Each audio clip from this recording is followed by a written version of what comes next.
Welcome back to the Expressions of Destiny podcast. This is Jennifer. Today is Teachable Tuesday, so let's get down to business. Today I really wanted to share with you about compromise. And the subject is really just going to be, don't compromise your value. You know, lately I've been running into a lot of entrepreneurs more than ever before. Just people with entrepreneur mindsets, this determination, this excitement to finally fulfill their dreams and not be concerned about working for someone else for the rest of their life, but they are so ready to just jump on all of the ideas, all of the creativity, all of the things that they know that they hold inside of them, and it's just waiting to burst out, but they have never had the encouragement, or they haven't had the information. Maybe they felt like it was just out of reach. There's so many different things that hold us back from really fulfilling our purpose and our dreams when it's not necessary. Because if you think about it, the resources are just innumerable. There are so many things, so many people, mentors, classes, trainings, ways to market. And all of this can be done at no cost. You know, we think about running our own businesses. We think about, and I know I'm going on a tangent here, but I promise I'll get back to the point. But we think about, you know, what it's going to cost to start our own business. And sometimes if you really plan it out, take time to plan it out right, you'll find that it may not cost anything in the beginning. It may not cost anything further down the road. It may not cost anything until you're ready to expand. All it really takes is for you to get up and do something and find those resources and find the things that are needed to be successful, to continue to be successful, and to utilize whatever is out there for you. They're the people that have been there and done that, and they just want to give back of themselves. They just want to help someone else grow. It is there. You just have to find those people, and you have to find those classes and find those places to learn, to continue learning and growing. So what do I mean when I say don't compromise your value? You, first of all, need to know your value and your worth. How valuable are you? How valuable is your product or your service or your idea? How valuable is that dream? Is it something that no one has right now? Is it something that you know that you can do much better? You can offer something different from what someone else is doing. Even though it may be the same service, the same product, but you kind of bring a different twist to it, or you have a new invention or an expansion. There is so many different ways that we can add value to what it is that we are doing, so that it is a valuable product to someone else and a service that is really needed. And so every day, you know, I have to sit here and think to myself, I am offering training. I'm offering my experiences and the things that I have learned along the way. Do I know everything that everybody else knows? No. Do they know everything aside from everybody else? No, they don't. They may appear, your competition or those that are in the same industry, they may appear to know more than you, but sometimes it might be that they just know a different way of doing things the way that you have learned. Or maybe they have had a little more experience or training, but it doesn't mean that you know any less. Sometimes it's okay to not know everything that they know, because then we get trapped in this mindset and this mold of having to do things the way that everybody else has done it.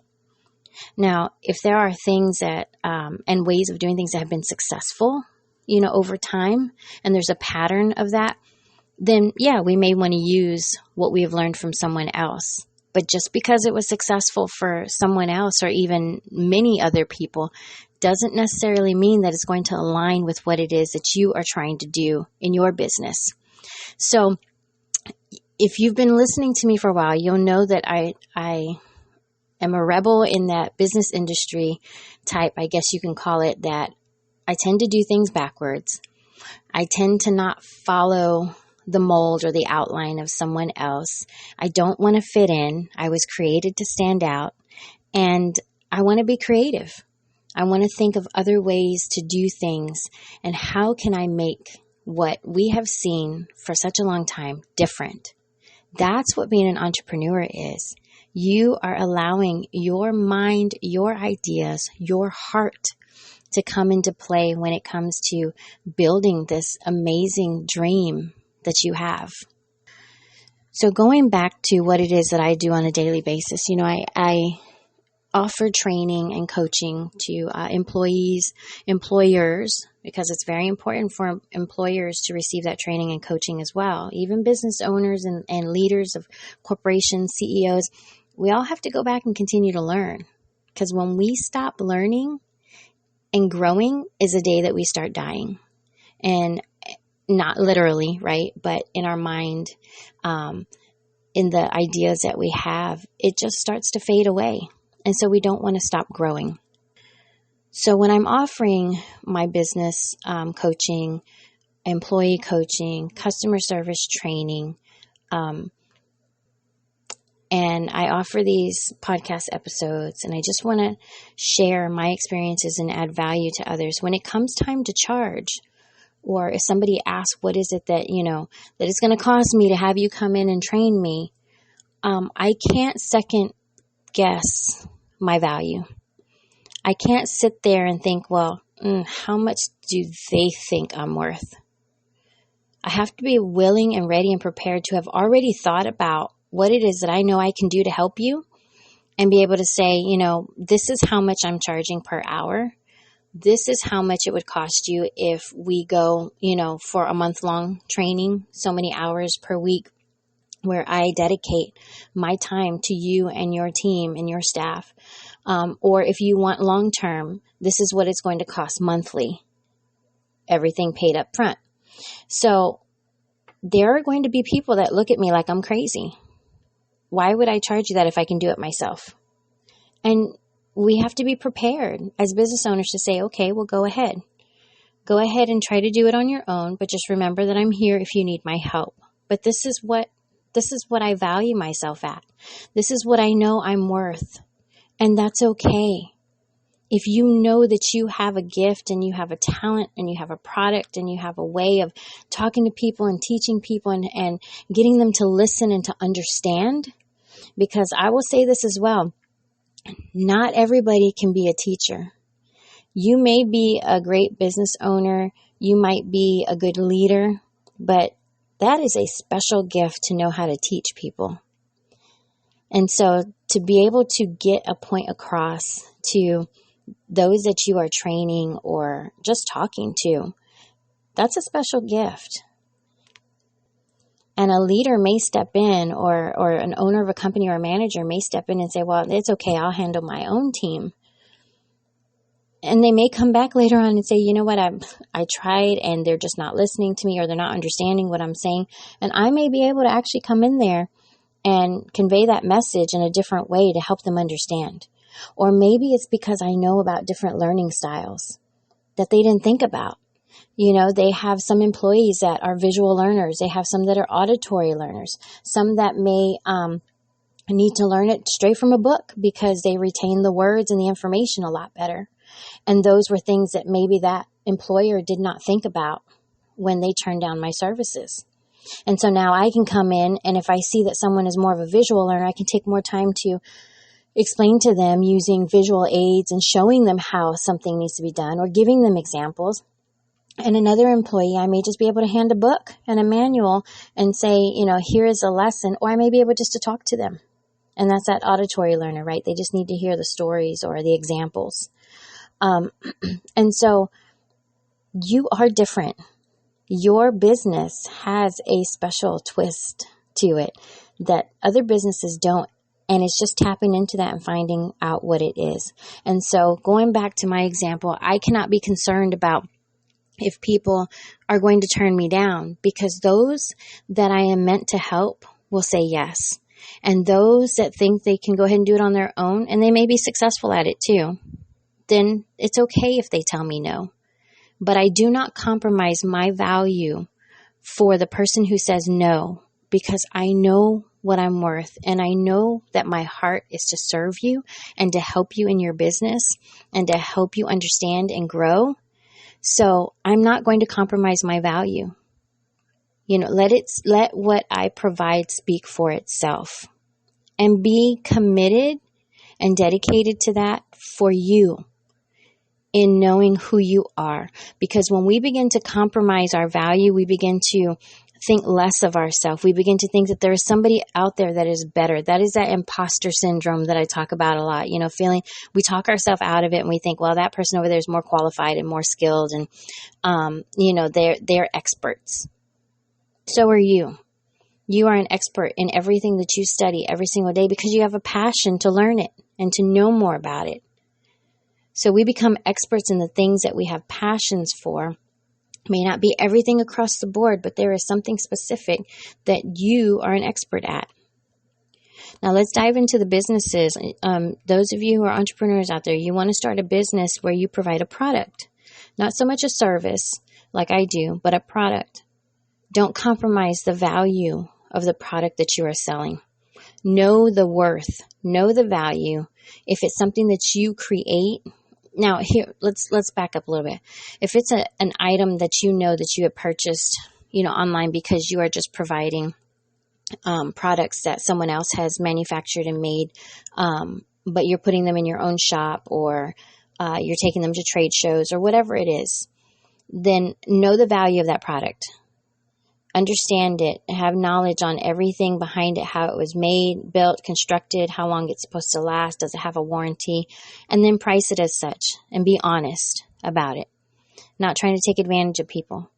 But then we step into this whole other arena of business owners who actually create their product. There are tons of Etsy shops out there that are so successful, and it's just a lot of crafters that make these beautiful pieces of clothing and jewelry and furniture and whatever else is out there. There's so many things out there, so many creative people. They have to know what their product is valued at, and they cannot compromise because someone else said, that's too much, you're ripping people off. No, they put their time and their heart into that. And so what they want to price it, that's up to them. But knowing the value of your product and knowing your own value goes into what it is that you choose to charge in your business, and don't back down from it. We may offer a sale here and there. We may give a discount or a clearance, and that's okay. Those are just those little bonuses and perks that we do to tell our customers we appreciate them. But it's not because we're trying to bow down to the person who refused to pay the higher price. It's when we choose to do it, right? When we choose to give that little thank you here and there, maybe around the holidays or just randomly throughout the year. You just want to be a blessing with your company and say, you know what, I appreciate all my customers, so this month I'm giving everyone 10% off, or I'm giving 20% off. Or maybe you have a lot of inventory left and you want to, get rid of some of it so you can restock. That's when we make a choice to lower those prices.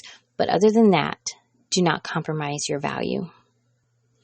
Now, going back to the point I made earlier about, some people will tell me no, and some people will say yes, because they see the value in what it is that I offer. The same thing goes for products. Some people may not be willing to pay what it is that you are selling or providing.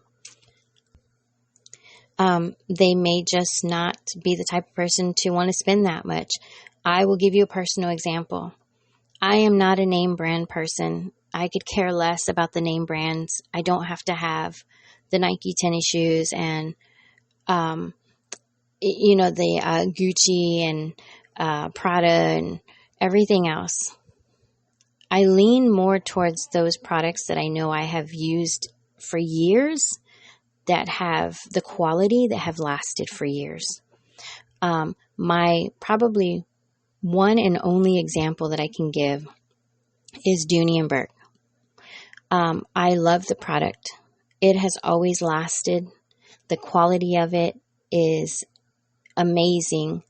They are water protected. The leather is, and they are guaranteed to replace or fix any bag or any other accessory that has been damaged in any way possible. And I know this to be true because I've sent a bag back before because the button was, ripped through the inner material and they replaced it. They gave me a whole new bag.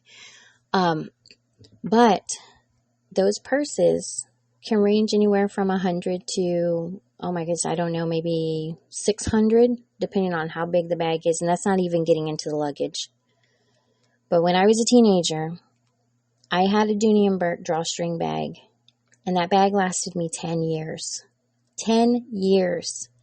And I actually gave it to a friend of mine who really liked it. Just mentioned they liked it. And I just gave it to them. And it still looked brand new when I gave it to her. And so since then, I've always known the quality of Dooney & Bourke. And I have always had a Dooney & Bourke purse, just one or maybe two. But I don't go beyond that because they last me forever. Now, do I buy other bags from other stores like Target and Walmart and maybe a place in the mall? Yes, I do. But do I see the difference? Yes, I do. Because I don't want to be out running around like I have in the past and have a strap just break on me, rip, a zipper break, and here I am carrying my purse under my arm because the strap is no longer. I want something that's not going to break down on me. So that is probably the only thing that I will really give more to because I know the quality of that product. I will not spend that kind of money on anything else. And when I do spend it, it's like at least for a good 5 years before I even have to replace it. So you're going to have companies like that have a product that they know the quality is impeccable and it is going to last forever, a lifetime pretty much. And they can charge that. They see the value in their product. Just because your product does not have that same name on it, it doesn't have that name brand, it has you on it. And if you know that the value is anywhere comparable to these other brands that do carry that quality, or even better than those brands, you have a right to price your product at whatever it needs to be at.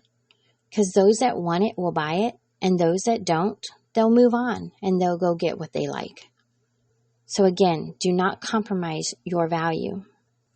You know, when we opened up our Etsy store, my daughters and I, we started uploading, our designs and different t-shirts and little fun gaming stuff and encouraging messages on t-shirts, just stuff that we liked. And we started to upload these things, and I would try to price them as low as possible because I didn't want people to have to spend too much for it. But as our printing partner didn't charge much to make it, we had a really great deal. But as Etsy started to raise and increase prices over the past several years, we had to start raising our prices. The price of the shipping and the taxes and their fees, to list, and the fees after we sold something just for using their platform. Everything was doubling and increasing. And I thought, I really don't want to raise the prices on our stuff, but I had to because we weren't making anything. And by the time they wiped out all of the fees and shipping, which, we offer free shipping, so we have to pay for that.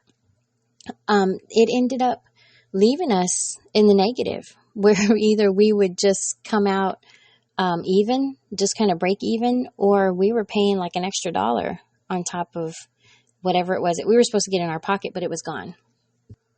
So I felt really bad, but I went ahead and increased the prices. And we started selling more t-shirts and leggings and dresses than we ever did. And I was amazed. I was like, wow, I literally sat here and I started to talk to my Father in heaven. And I said, we went up $10 on each one of our items and people are buying them now. And I didn't feel bad about the increase on the side that I knew that the printing partner that we utilize has amazing quality products. I mean, the t-shirts are soft. They fit just right. We have never had a complaint. We have 5-star after 5-star review of people who absolutely love their garments from this company. And I'm just so grateful that we were able to find a company that would, print. It's a lot of print on demand. They would print the product and process it and ship it out for us and everything. All we had to do was create the designs and place them where we wanted them, to actually design the product, and then they would print it for us. But the quality of their items and their products are just amazing. And so that's what kind of helped me to just go, you know what, okay, I felt bad about having to increase the prices on our customers, but I know that the value of that product, they're going to love, and they're going to appreciate it, and they're not going to mind paying that. And so as I increased, which I was told by a couple of people not to do, don't do that, you're going to lose customers. Or that's too much, or you're a new store, you got to kind of, gain that reputation. That is garbage. Just to be honest with you, that is complete and total garbage. Know your value and price your item as you know it is going to be valuable to your customer. And I'll say it one more time. Do not, never, ever, ever compromise your value. You know who you are. You know what you provide. You know what your product is worth. You price it accordingly. The customers that are meant for you will come, and the customers that would rather have something else will go somewhere else, and that's okay. Don't bow down to the complaints and the whining and the wanting to get a good deal. That is all up to you. You know your value. And so that's where I'm going to leave it today. I hope and pray that this has encouraged you. It has motivated you. It has given you some determination to know who you are, know your purpose, know your business, know your product and your service, and don't ever doubt the gift and the talents and the dreams that you have. Move forward and don't worry about everybody else. You are here to serve the people, and your heart is to serve. Then serve those that want to be served. And so that is it for me today, you guys. Have a wonderful day, and I will talk to you next week. God bless.